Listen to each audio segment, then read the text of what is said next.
السلام عليكم ورحمة الله وبركاته. waxaan joogaa caasimada Garowe halkaan waa meherad ku taala magaalada Garowe waxaan arkaa mujaahiriin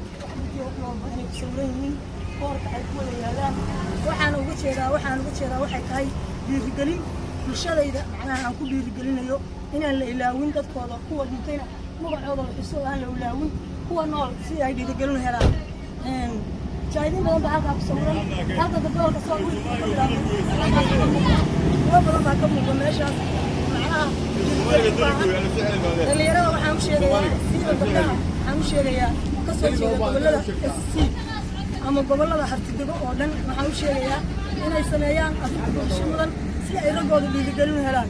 هو دمتينا عن مقعد اللو إلاوي هو نالنا أيوه هلان مورل يديجدل دلكود يدفعان waxaa kale oo jirta rag waxaa jirta magacyadoodu halkan boorkan ku yaala oo boorkan ka muuqda oo ka tirsanaa dawladda Soomaaliya falmalad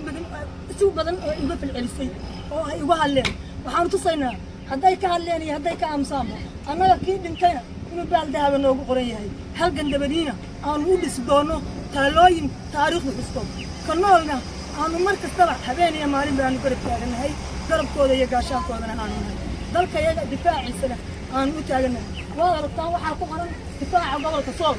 arki oo dhan baa ku midaysan deerta maqan ma jiro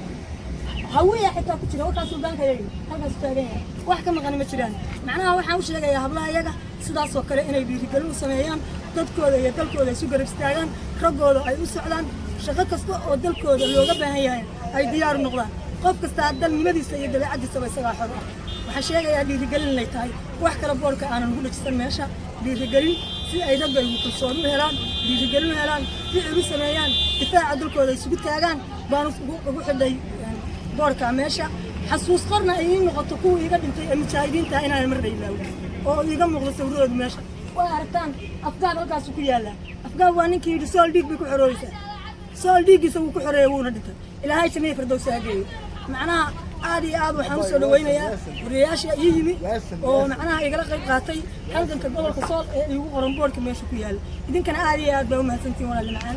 annaguna halganka waana wadi doonaa ma daynayno ilaa ay inta ay sool ku xoroobayso mar kastana waa u taaganaa